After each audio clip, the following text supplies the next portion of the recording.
মুআজ্জাজ মোহতারাম হাজারাত ওলামা একরাম, সম্মানিত মুসল্লি ভাইয়েরা,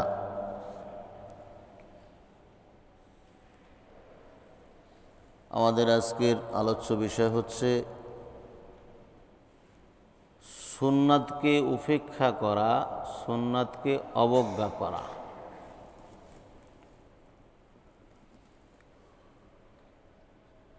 সুন্নাত আমরা এটাকে মনে করি যে রসুলের সুন্নাত, এটাকে আল্লাহর ফরজ বিধানের মতো আমরা মূল্যায়ন করি না। অথচ মা আয়েশা রাদিয়াল্লাহু তাআলা আনহাকে রসুলের খুলুক সম্পর্কে প্রশ্ন করা হয়েছিল, চরিত্র সম্পর্কে। তিনি বলেছিলেন, তোমরা কি কোরআন পড়ো না? তো রসুলের সুন্নাত বা রসুলের নীতি বা আদর্শ বা চরিত্র কোরআনের বাহিরে নয়। সেই দৃষ্টিতে রসুলের সুন্নাতকে উপেক্ষা করা মানে কোরআনকে উপেক্ষা করা। যেহেতু রসুল কোরআনের বাহিরে চলতেন না, এজন্য সুন্নাতকেও কোরআনের পাশাপাশি গুরুত্ব দিতে হবে। আর সুন্নাতের বরখেলাফ করলে কি ফল ভোগ করতে হবে সেটা আমাদের আজকের আলোচনায় ফুটে উঠবে ইনশাআল্লাহ। وقال تعالى قد خلت من قبلكم سنن فسيروا في الأرض فانظروا كيف كان عاقبة المكذبين। সূরা ইমরান 137 নম্বর আয়াত। তোমাদের পূর্বে অনেক নিয়ম নীতি অতিবাহিত হয়ে গেছে। একটা সময় শরিয়াত ছিল না, একটা সময় কলমের ব্যবহার ছিল না। ইদ্রিস নবীর আমলে কলমের ব্যবহার শুরু হয়েছে, নূহ নবীর আমল থেকে শরিয়াত চালু হয়েছে। এর আগে কি ছিল না? শরিয়াতও ছিল না। বংশবৃদ্ধি করা, জমিন আবাদ করা, বাড়িঘর করা, পৃথিবীকে সাজানো, এটাই ছিল তাদের কাজ। আবার 5 ওয়াক্ত নামাজ হয়তো ইতিপূর্বে নবীর ছিল না, পরিপূর্ণ 30টি রোজা ইতিপূর্বে নবীর ছিল না। তাহলে ওইটা আরেকটা নীতি, আরেকটা আদর্শ ছিল। এই জন্য আল্লাহ বলতেছেন যে ইতিপূর্বে অনেক আদর্শ, অনেক নীতি অতিবাহিত হয়ে গেছে।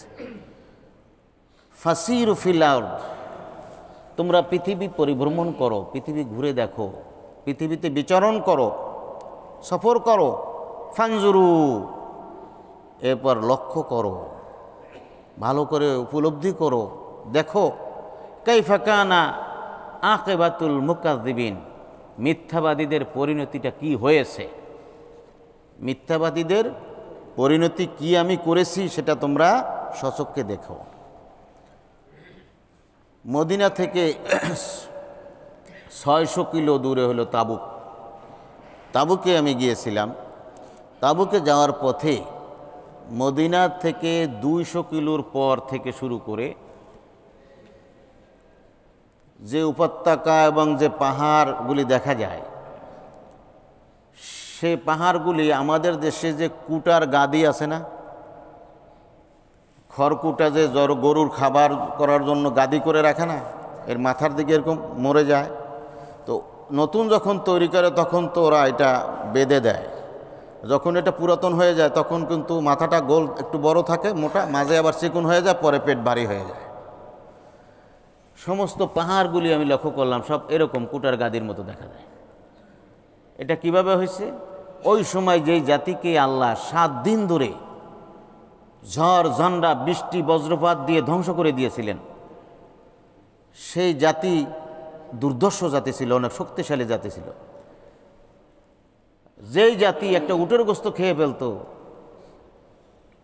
তাদেরকে আল্লাহ বিকট আওয়াজ দিয়ে তাদের কলিজা ফাটিয়ে মেরে ফেলছে। আদ সামুদ জাতির ইতিহাস আপনারা শুনেছেন। আবার যেই জাতি এরকম আল্লাহর বিধানকে উপেক্ষা করছে, পাহাড় কেটে খোদাই করে বাড়ি করত, এত দুর্দর্শ জাতি, তাদেরকেও আল্লাহ রাব্বুল আলামিন ধ্বংস করে দিলেন। সমস্ত পাহাড়গুলি এই যে 7 দিনের যে পানির যে স্রোত এবং ঘর্ষণ, এতে এমন হয়েছে লাগে যেন পাহাড়ের উপরটা সুন্দর করে ছাট করে কেটে কেটে কেটে কেটে রাউন্ড ফিগার করা হয়েছে। তাবুক যাওয়ার পথে রাস্তার 2 ধারে এই পাহাড়গুলি আমি দেখেছি।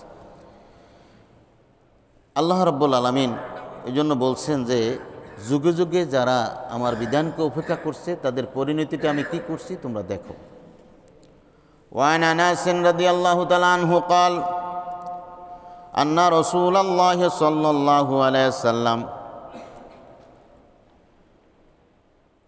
জাআ রাজুলুন ক্বালা ইয়া রাসূলুল্লাহ,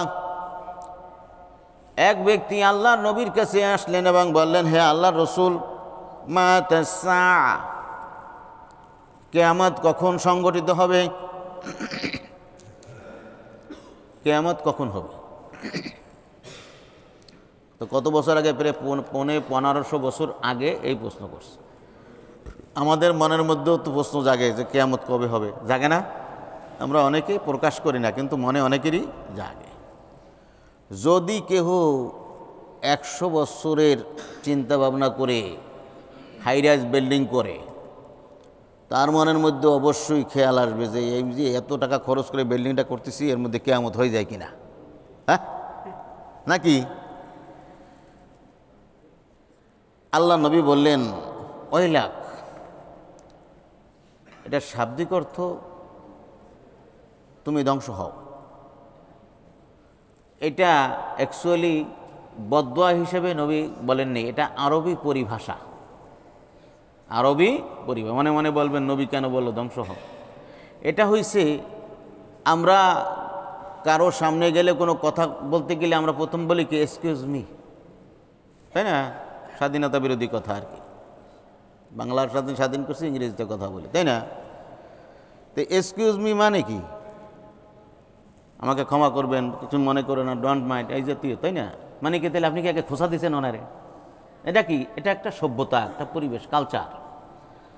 তারপরে কি বলে, অনেক সময় মা বাপ রাগ করে বা সন্তানকে বলে তুই মর, বলে না? বলে কি না? তাকে মরতে বলছে কি আসলে কি বদদোয়া করছে এবং আজকে মরে যাবে?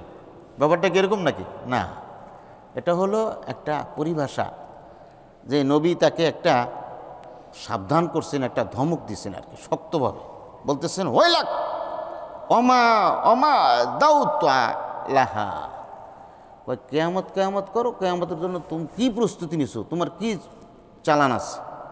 কলা মা মা মা দাউতু লাহা, কয় আমার কিছুই নাই, কেয়ামতের জন্য আমার কোনো চালান নাই, আমার কোনো আমল নাই, আমার কোনো এমন কিছু নাই যে কেয়ামত হয়ে গেলে আমি সেইটা শো করে আমি পার পাবো, এমন কিছু নাই, কোনো চালান নাই। বলে কি আছে?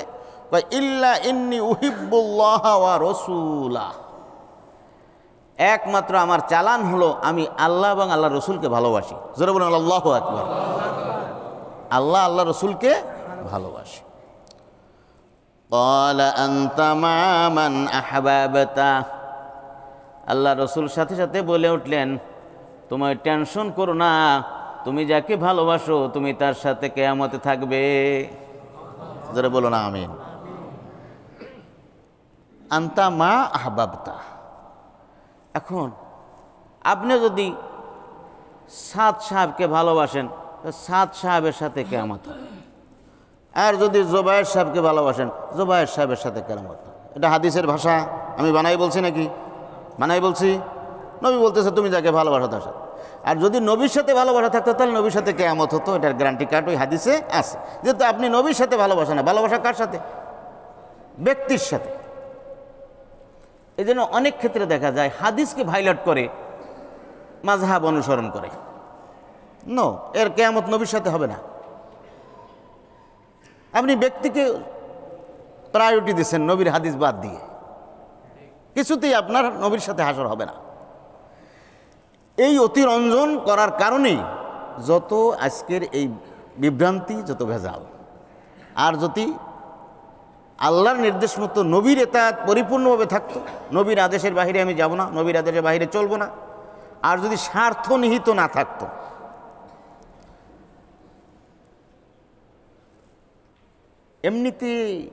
এমনি জায়গার মধ্যে মানুষ খুন করে ফেলতেছে, কি স্বার্থ এখন আস্তে আস্তে থলের বিড়াল বেরিয়ে আসতেছে। এবং এরা যদি পরিপূর্ণ ইসলাম, নবীর ইসলাম যদি তারা প্রচার করত এবং কোরআন হাদিস অনুযায়ী যদি ইসলাম প্রচার করত, তবে এরা নিজেরা মারামারি করার সময় পেত না, পাবলিক এদেরকে পিটাইত। ঠিক কিনা বলেন? পাবলিকের মায়ের খাইতো, জেল খাটতো, গুম হয়ে যেত, এরকম নাদুস নুদুস চেহারা হওয়ার কোনো সুযোগও ছিল না। আর নিজেরা মারামারি করার কোনো সুযোগ ছিল না, পাবলিক মারতো। আর পাবলিক মারলে সেইটা হলো অরিজিনাল ইসলাম, সেইটা হলো সুন্নাত। তা পাবলিক যখন মারে না, নিজেরা মানে বোঝা যাবে এখানে স্বার্থ, এখানে নবীর ইসলাম নাই, নবীর ইসলাম নাই, স্বার্থের ইসলাম।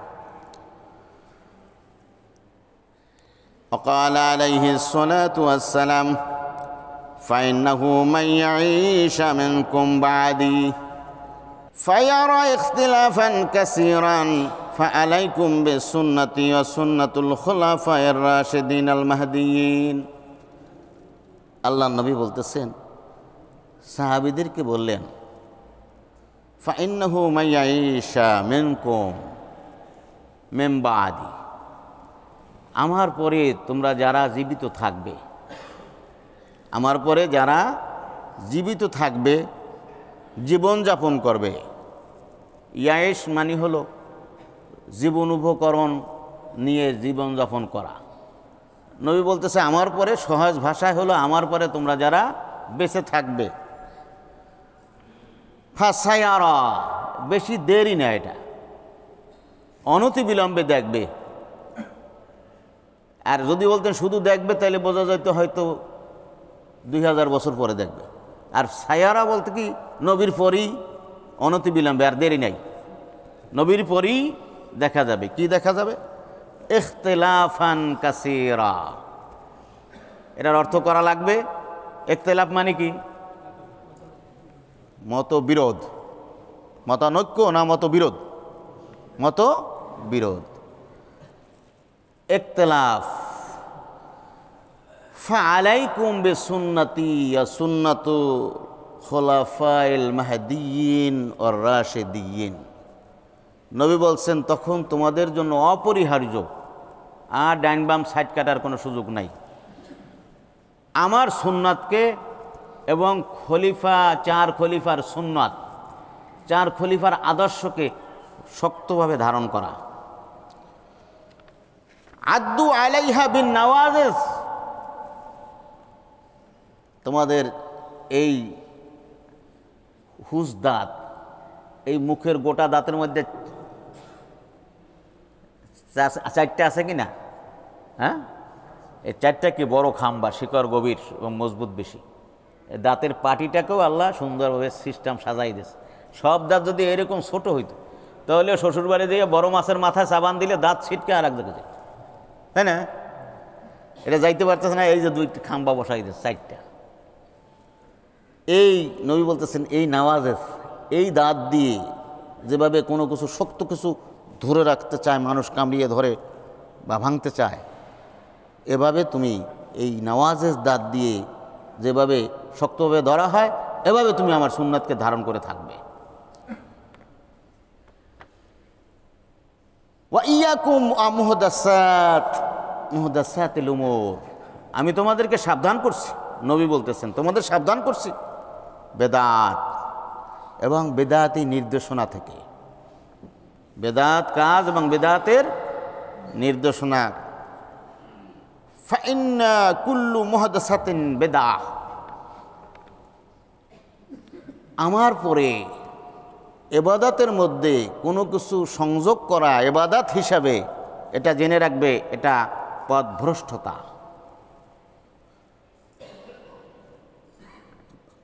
অকুল্লু বেদাতেন দালালা, প্রত্যেকটি বেদাত হলো কি? পথভ্রষ্টতা। অকুল্লু দালালাতেন ফিন্নার, আর প্রত্যেকটি পথভ্রষ্টতার জন্যই জাহান্নাম যথেষ্ট। আপনি কোথায় পাইলেন 10 জনে দাঁড়াইয়া একসাথে আজান দিবেন? এটা নবীর সুন্নাত, সাহাবীরা করছে। হ্যাঁ, আপনি চকির মধ্যে দাঁড়াইয়া 10 জন একসাথে আজান দেন, এই সুন্নাত কই পেলেন?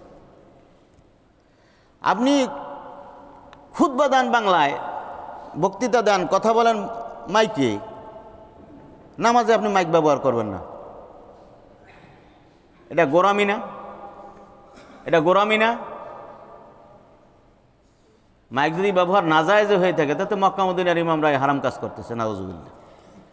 হ্যাঁ, এটা হলো আহাম্মক এবং এক শ্রেণীর সরল প্রকৃতির মানুষকে ধোকা দিয়ে বুঝাইতেছে যে এই আমি যেটা মার্কেটে উঠাইছি মাল আমারটাই 1 নম্বর, বুঝলেন?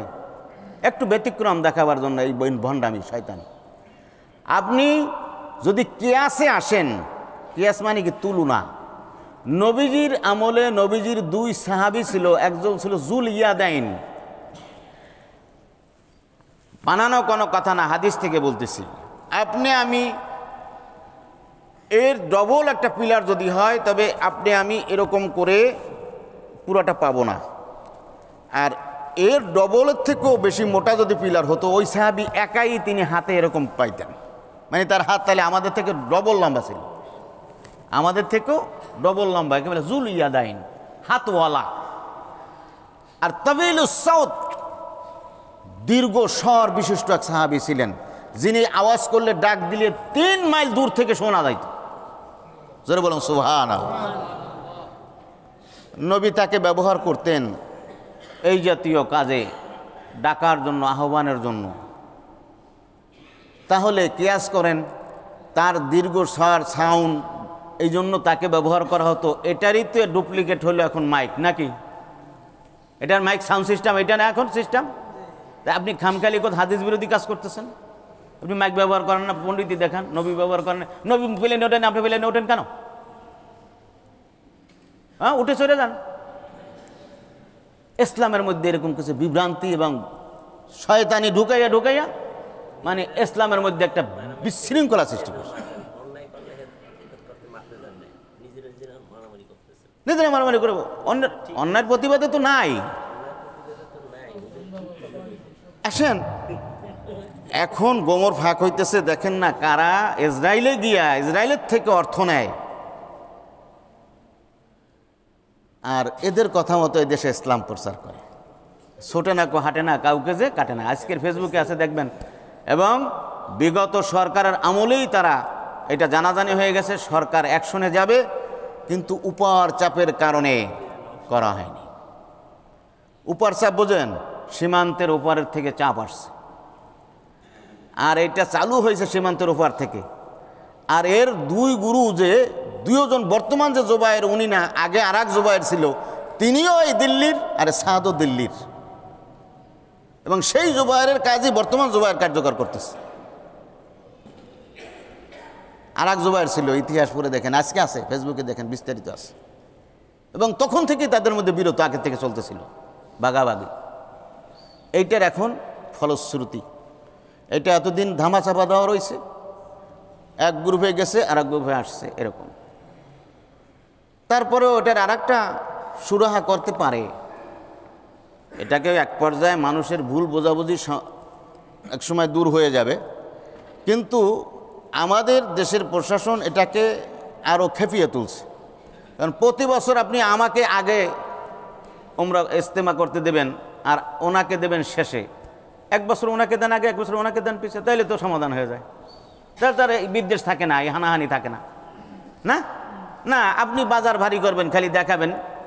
এবং এটা কি এটা এই জাতীয় কিছু আছে এখানে, যে কত কিছু চলছে, কত ব্যবসা চলছে। পাটি বিক্রি করে কোটি কোটি টাকার মালিক, বদনি বিক্রি করে কোটি কোটি টাকার মালিক, বিরাট নেটওয়ার্ক আছে এখানে। খালি বদনি বিক্রি করে, খালি পাটি বিক্রি করে, ঝাড়ু বিক্রি করে, এইভাবে এখন এটা একটা মেলা হয়ে গেছে, ওকাজ মেলার মতো হয়ে গেছে। এখন আর এরকম নাই। এখন এখানে ব্যবসা বাণিজ্য জমজমাট চলছে না, চলছে। এখন যারা আগে করবে তারাই বিরাট ফ্যাসিলিটির ভাগিদার হবে, পরে লোক আসবে না, কোনো ব্যবসায়ী আসবে না, কোনো ব্যবসা এখানে কোনো লাভ নাই, তার খেপবে না, এমনি থাকবে। এখন মাইরেই ফেলেছে, খেপতে খেপতে এখন কি অবস্থা, এখন সরাসরি মারামারি শুরু হয়ে গেছে।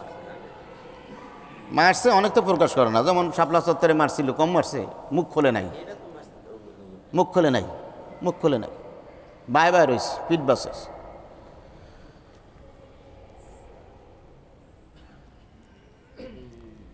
وقال تعالى فليحذر الذين يخالفون عن أمره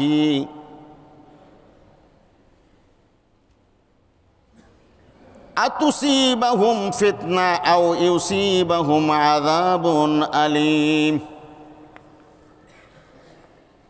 খুতবা হবে সময় উপযোগী, যেই সময়, গরমকালের খুতবা শীতকালে না, তাই না? 12 চাঁদের খুতবা চলে আমাদের দেশে সমানে। আপনি কি বুঝলেন না বুঝলেন খবর নাই, ঘুমাইতে আছে, ঘুমাইয়া নাক ডাকই অনেক আছে না, এরকমও করে, জানি কারণ কি? উনি কিচ্ছু বোঝে না, আর দেখে যে হুজুরে যা কইতেছে এই বর্তমান সময়ের সাথে এর কোনো সম্পর্ক নাই, কয়ের দরকার নেই, আমি ঘুমাই, সে ঘুমাই থাকে। কিন্তু খুতবা হতে হবে সমসাময়িক, প্রেক্ষাপট অনুযায়ী। এই সপ্তাহে কি হচ্ছে, এই জাতির জন্য কি সমাধান। আল্লাহ কোরআনে বলতেছেন ফালিয়াহযারিল্লাযীনা ইউখালিফুন, যারা আমার বিধানের, আমার নবীর সুন্নতের যারা বৈরী আচরণ করবে, বিপরীত করবে, আতুসিবাহুম ফিতনাহ, তারা কি দেখবে? তারা ফিতনায় পতিত হবে। এখন মেলে কিনা কোরআনের বিধান? আল্লাহ সেই 1500 বছর আগে নাজিল করছে। এখন দেখেন রসুলের সুন্নাতের খেলাফ চলাফেরা, ব্যক্তি মতাদর্শ, ব্যক্তির চিন্তা, ব্যক্তির ইতাআত, এটা করতে গিয়ে এখন কি সৃষ্টি হয়েছে? ফিতনা। ফিতনা কাকে বলে? কোরআনে আল্লাহ বলতেছেন আল ফিতনাতু আশাদ্দু মিনাল কাতল, হত্যার চাইতেও ফিতনা জঘন্য, হত্যার চাইতে ফিতনা জঘন্য। শুধু এটাই শেষ না, ফিতনা তো এখন বাস্তবে, বাস্তব জীবনেই দেখা যাবে। এবং ফিতনা যদি নাই হয়, এরকম গা বাছাইয়া এরকম খুনাখুনি হয় নাই আর 2 বছর আগে, এরকম যে মুখ কামড়াইয়া, ঠোঁট কামড়াইয়া, সামলাই যে চলে গেছে, এভাবে যদি কেউ পার হয়ে যেতে পারে, তবে পারাইয়ে গেছে যে এটা মনে করেন না। বলতেছে কি আও তুসিবাহুম আযাবুন আলীম, এই ফিতনাবাজরা পরবর্তীতে কির সম্মুখীন হবে? জাহান্নামের কঠিন শাস্তির সম্মুখীন হবে। وقال عليه الصلاة والسلام وتفترق أمتي على 73 মিল্লা। আল্লাহ নবী বলেন আমার উম্মতের মধ্যে 73টি ফেরকা হবে। কয়টা ফেরকা? 73। কুল্লুহা ফিন্নার, সব জাহান্নামী। এত দূর শোনার সাথে সাথে সাহাবীদের মুখ অন্ধকার হয়ে গেছে, কালো হয়ে গেছে, যে সবাই জাহান্নামে যাবে, 73 ফেরকা সব জাহান্নামী। এই পর্যন্ত বলে যদি দাড়ি কমা শেষ করে দিতেন তাই তো কাম হয়েছিল, কুল্লু খালাস, তাই না? তাইলে বলতো আর ইবাদত করে গিয়ে লাভ কি, শুয়েই থাকি, তাই না? না, ইল্লা, যখন ইল্লা বলছেন তখন মনে আশার আলো জাগছে। আল্লাহ নবী বলতেছেন মিল্লাতু ওয়াহিদা, এই 73 দলের থেকে একটি মাত্র দল, তারা হলো কামিয়াবি, তারা শুধু মুক্তি পাবে, তারা শুধু জান্নাতে যাবে, তারা শুধু জাহান্নামী না। ফায়াকুলু লাহু মাল ওয়াহিদা, সাহাবীদের মধ্যে থেকে প্রশ্ন তোলা হলো সেই একটি মাত্র দল, সেটি কোনটি হে আল্লাহ রাসূল?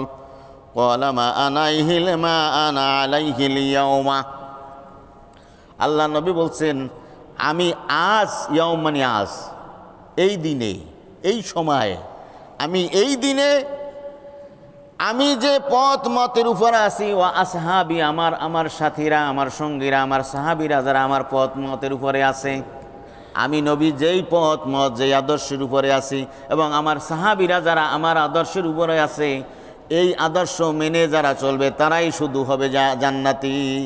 যারা বলো না আমিন। তাইলে নবীর আদর্শের বাহিরে যাওয়া যাবে না।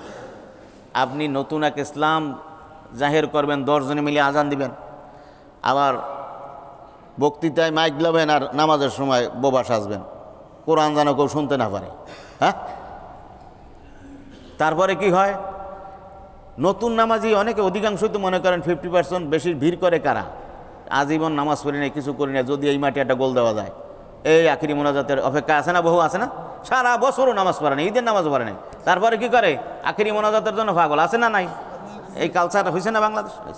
তো এই পার্টি একেবারে পাকাপোক্তভাবে রেডি থাকে, হ্যাঁ, কোন সময় আল্লাহ একবারে মুছে দেয় গুনাহ, আর ওনরা চলে আসবে ফ্রেশ হয়ে সাদা সাদা সাদা আরও সাদা হয়ে চলে আসবে। আল্লাহ নবী বলেন যে আমার আদর্শের বাহিরে গিয়া তুমি ইসলাম ইসলাম বলে চালিয়ে দেবা আর নবীর ইসলাম বলবা, এটা হবে না। যারা সত্যিকার আমার অনুসরণে থাকবে, কাজী আমি তো এতদিন যদি আপনাদের কারো মনের মধ্যে সংশয় থাকে এবং যদি মনে এরকম প্রশ্ন থাকে যে ঠিকই তো নবীর আমলে তো মাইক ব্যবহার করে নেই, হ্যাঁ, এই জন্য আপনি সূরা কেরাত তো শুনতে দেবেন না। নবীর সাহাবীরা যারা ছিল তারা কি সূরা কেরাত শুনতো না? শুনতো। তা আপনার প্রথম 2 কাতারও তো শোনে না, শোনে ওই মাথায় আধা মাইল দূরে শোনে কেউ, তাহলে তাকে কেরাত শোনাতে হবে না? নাহলে জোরে আওয়াজের কেরাত হবে কীভাবে, বুঝবে কীভাবে যে ইমাম সাহেব কী পড়ে, তাই না? তো ওই যে বলতেছিলাম যে যারা শুধু মোনাজাতের জন্য যায়, তাই না, এরা তো জামাতে দাঁড়াই গেছে, কিছু তো শোনে না। এরা কতক্ষণ ডাইন দিকে গেছে, কতক্ষণ বাইর দিয়ে, কে ওঠে কে নামে, রুকু হয় না সেজদা হয়, কোনটা, তাই না?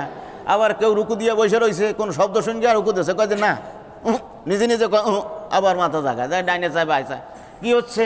এটা সুন্দর মিলান মেলা। আবার কি হইতেছে? খালের এফারেও জামাত হইতেছে। এইটা আবার কোন নবীর ইসলাম? আপনার 2 জনের মাঝে একটা ঘোড়া দৌড়ে যেতে পারে, এতটুকু ফাঁকা থাকবে, একটা ঘোড়া দৌড়ে যেতে পারে, এতটুকু ফাঁকা থাকবে 2 জনের মাঝে, কাতারের সিস্টেম। আপনি একটা নদীর এপার, মরা নদী, তুরাগ নদী, নদী পার হইয়া ওপারে আপনি জামাত করতেছেন, ইমামকে আবার পিছনে ফেলাইয়া, মুখ্যতা দিয়ে আগে মুসল্লি পিছনে। নবী যদি এই যুগে থাকতো জীবিত, আর জিবরাইল যদি কন্টিনিউ করতো আগের মতো আর আপ ডাউন করতো, পাখা দিয়ে একেবারে সব ডুবাই দিত তুরাগ নদীর মধ্যে। কোন ইসলাম চালু করতো? ইমামরা পিছনে ফেলাইয়া তোরা সেজদা দিতে আসো, রুকু করতো, তাই না? আবার নামাজের মধ্যে চায় ডাইন পাশে বাম পাশে। এটার কারণ কি? মাইক বন্ধ রাখা, নবীর সুন্নতের খেলাফ। বলে নবী মাইক ব্যবহার করেন, বলি নাই, মাইক ব্যবহার করছে না। লেটেস্ট মাইক, যেই সাহাবি কাবিলুস সাউত 3 মাইল দূরে যার আওয়াজ যেত, সেই সাহাবিকে দিয়ে নবী ঘোষণা দিতেন। এটা কি সাউন্ড সিস্টেম না?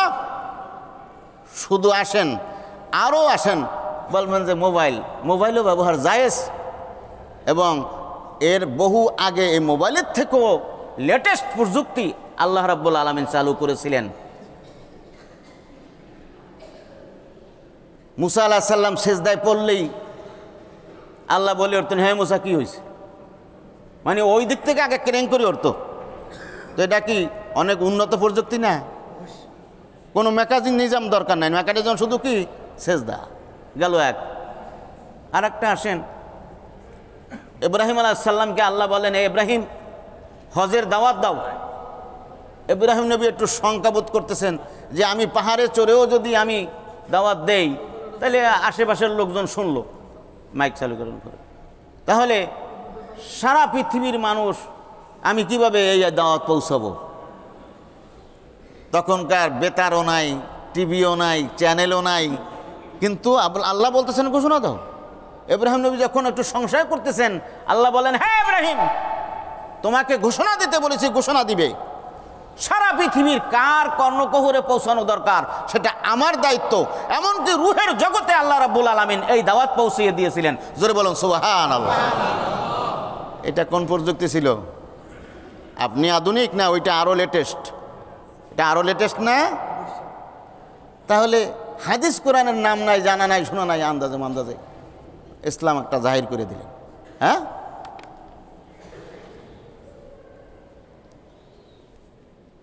আল্লাহ বলতেছেন, ফাহাল ইয়ানজুরুনা ইল্লা সুন্নাতুল আউয়ালিন ফালান তাজিদা লিসুন্নাতিল্লাহি তাবদীলা ওয়ালান তাজিদা লিসুন্নাতিল্লাহি তাহওয়িলা। সূরা ফাতির। আল্লাহ রাব্বুল আলামিন বলেন, ফাহাল ইয়ানজুরুনা, তোমরা দেখো, লক্ষ্য করো, আল্লাহ রাব্বুল আলামিনের সুন্নাত, আল্লাহর আদর্শ, আল্লাহর বিধান, আল্লাহর নিয়মের কোনো খেলাফ কখনো হয় নাই, কখনো হবে না। ফালান তাজিদা লিসুন্নাতিল্লাহি তাবদীলা, আল্লাহর সুন্নাত, আল্লাহর নীতির কোনো পরিবর্তন নাই। ওয়ালান তাজিদা লিসুন্নাতিল্লাহি তাহওয়িলা, আল্লাহর নীতি, আল্লাহর সুন্নাতের কোনো হেরফের নাই।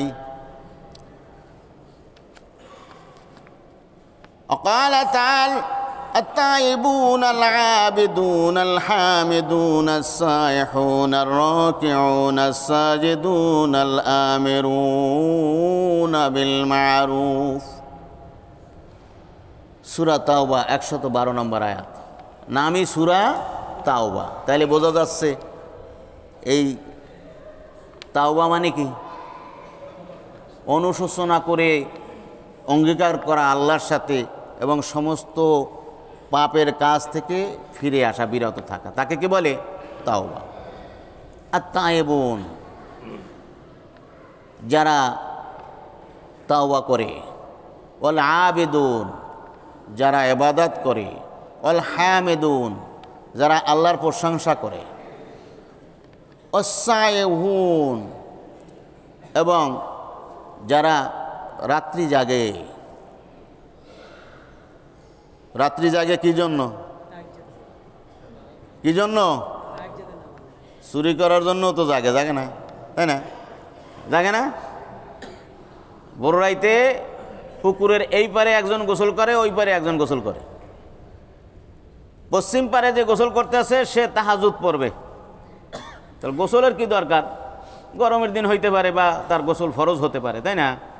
বেচারা চিন্তা করতেছে যে পূর্ব দিকের জন মনে তাকে দেখে পশ্চিম পাশের জন বলতেছে যে আমি একানতা, তাহাজ্জুদ পড়া লোক আরও আছে, ওই যে আর একজন নামছে, ও তাহাজ্জুদ পড়বে মনে হয়, নাহলে এই রাত্রে গোসল করা দরকার, ফজরের সময় করতে, তাই না? এখন গোসল করে মানে ও মনে হয় কী করবে?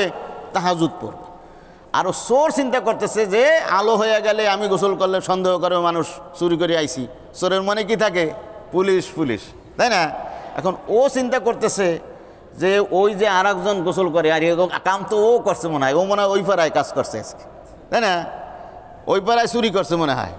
চোরের চিন্তা যে ও চোর, আর নামাজির চিন্তা যে সে, তার চিন্তা যে ও নামাজি, তাই না?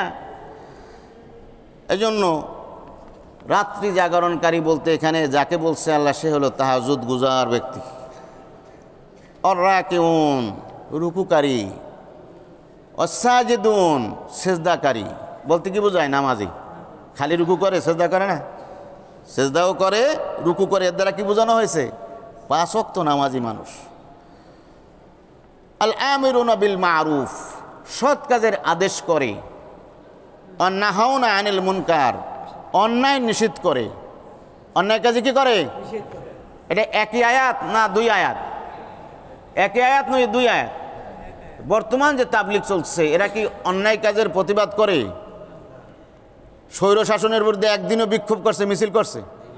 নবীর সরাসরি হাদিস হলো তুমি শক্তি দিয়ে বাধা দাও, শক্তি না দিতে প্রতিবাদ করো, মিছিল করো, বক্তৃতা দাও, স্লোগান দাও।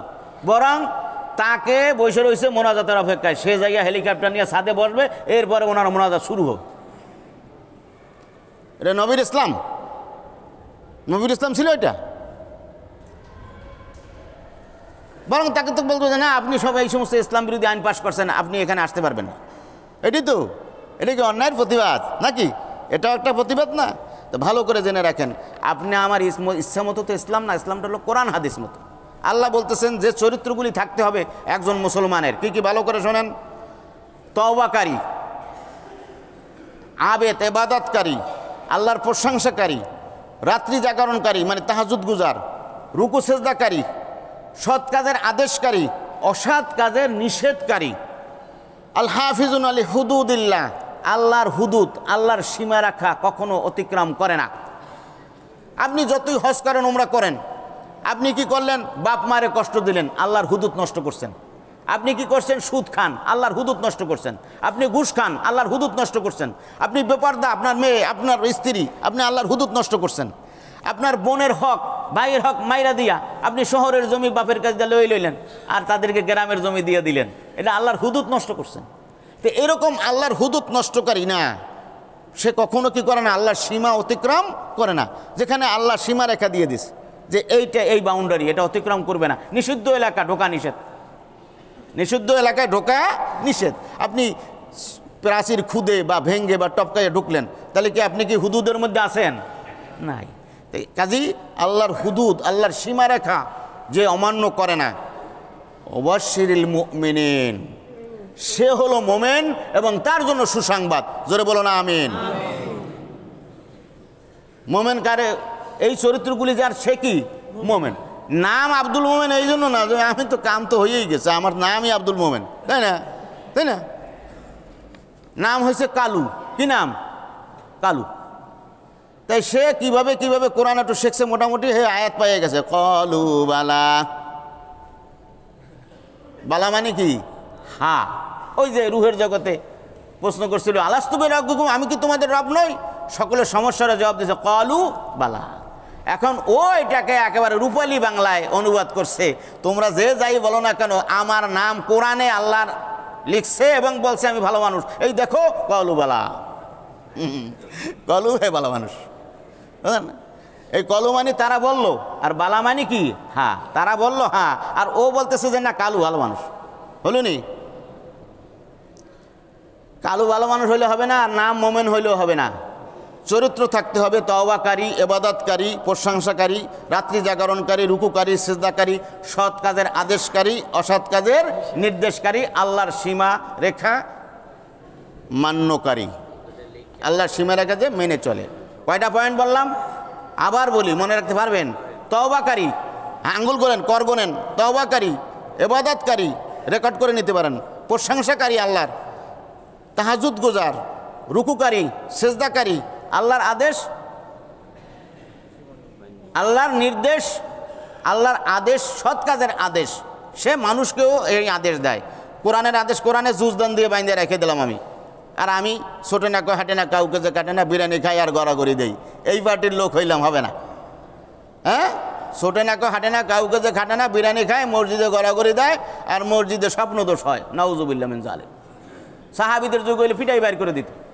মসজিদে ঘুমাবার জায়গা, তাবু কাটতে হবে বাহিরে, মসজিদে থাকার বিধান তুমি কই পাইলে?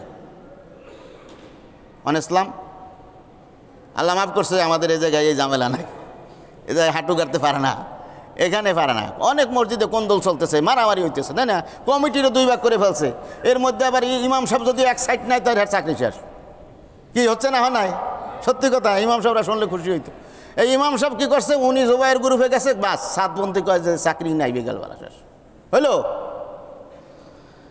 নো, এই নির্দেশনার ভিতরে আসতে হবে, তবে সে মোমেন এবং তার জন্য সুসংবাদ। আসেন, এই যে অবস্থাটা চলছে, এই জন্য একটা দোয়া আছে। এই অবস্থার থেকে মুক্তি পাওয়ার জন্য আল্লাহর কাছে একটা দোয়া করতে হবে। আমার সাথে সাথে দোয়াটা উচ্চারণ করেন, এই উচ্চারণ করে আমাদের আলোচনা শেষ। সেটা হলো, আমার সাথে বলেন, আল্লাহুম্মা মান আরাদানা ওয়া আরাদানাল মুসলিমিন বিসুইন ওয়া শাররিন ফাজআল কাইদাহু ফি নাহরিহি ওয়াশগিলহু ফি নাফসিহি ওয়াজআল তাদবীরাহু তাদমীরা আলাইহি। হে আল্লাহ, যারা আমাদের বিরুদ্ধে এবং মুসলমানদের বিরুদ্ধে খারাপ ষড়যন্ত্র করছে, কায়দা মানে কি? চক্রান্ত। কায়দা মানে কি? চক্রান্ত।